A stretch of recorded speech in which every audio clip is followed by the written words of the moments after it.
Most of the problems that we face as engineers seem complicated on their face. But when it comes to making decisions, we have to simplify. That's what we're talking about in today's episode.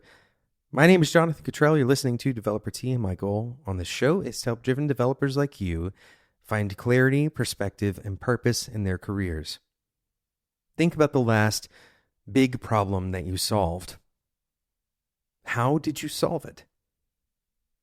Think about the biggest product that you've worked on. For most people listening to this show, it's a product that you couldn't think about in one go.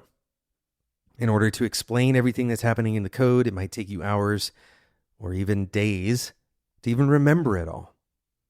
And yet, it exists. Of course, the answer in its simplest form is that you decompose the problem. Instead of one big problem, which is not really one big problem anyway, you decided to approach each small problem that the big problem actually represents, breaking these problems down into their subparts, decomposing from the top and then composing from the bottom. This is how we build complex software. We don't build complex software. We compose it. The subtle difference here is that each of the pieces that we're composing the complex software from are simple. And in today's episode, we're not going to talk about the process of decomposition. Instead, we're going to talk about an underlying principle. The principle that makes decomposition work. And it's not just about decomposition. This is also about, for example, debugging. It's also about finding your next job. It's about making a decision in a complex environment with a bunch of competing interests. This principle is a principle of isolation. And if you've had to make a complex decision before, you have done some form of this, whether you know it or not. Now, you can either do accidental isolation or intentional isolation. We're going to talk about both of those right after we talk about today's sponsor.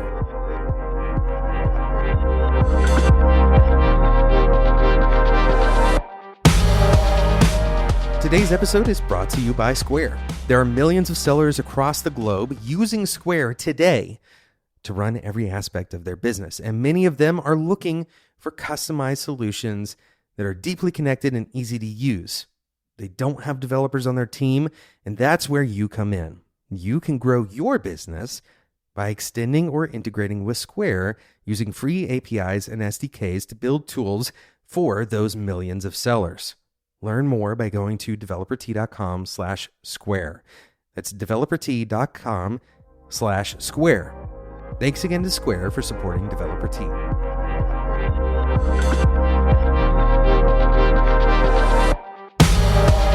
Let's say you're at the grocery store and you're trying to pick what cereal you're going to buy today.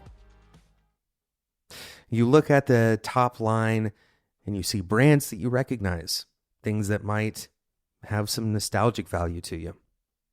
And then you look at, the line below that, and those are the healthy brands, things that have a different kind of value. And then below that, you might see the off-brand versions, the kind that are virtually identical to the ones above them, but don't necessarily carry the same brand value that you come to know. Still again, you might see some organic brands, and you may also see the bulk brands, the ones that are the family size. All of these different cereals are selling you on different types of value, and your job is to decide which one of these boxes is for you.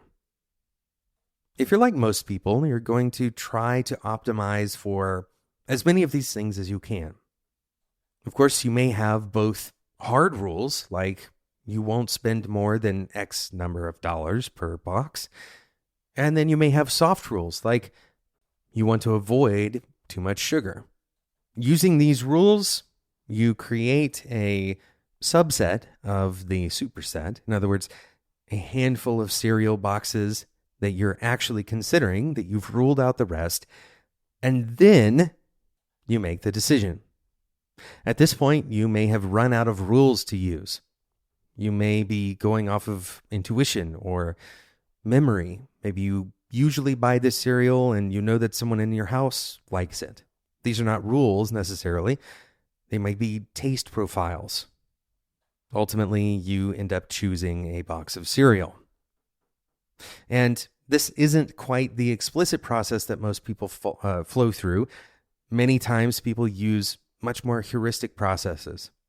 They go with something they know, for example. And I'm not here to help you make better cereal choices. Instead, I'm here to not allow your habits of decision making when you're choosing cereal to carry over to bigger decisions like who to hire or what place you're going to work at next. In situations where the impact of the decision is sufficiently important, is sufficiently large, it makes sense to employ isolation. Okay, so let's talk about this principle of isolation. This is a skill that we learn in many different domains. The skill is practiced differently in those different domains, but the basic underlying principle is the same. When you practice the principle of isolation, you are finding, for example, the deciding factor. So in other words, let's imagine that you have 3 candidates on the table and you're trying to determine which of these are you going to hire. How do you determine what specific thing or perhaps things should you use as the criteria that you base your decision on? This isolation process is not necessarily easy.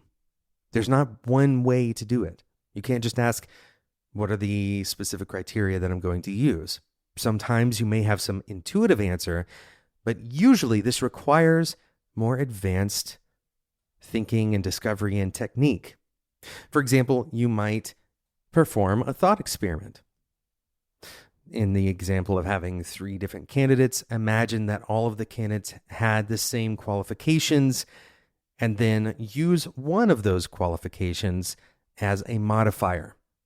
Let's say, for example, that all 3 candidates have different education levels. They also have 3 different work histories. Maybe they have 3 different kind of primary areas of focus. For the sake of the thought experiment, imagine that their education levels are equal. How does that affect the way you think about the candidates? What you're trying to sort out here is some kind of weighting or some way of understanding each of these components, these factors that you're optimizing for accidentally. Again, we were talking about accidental isolation.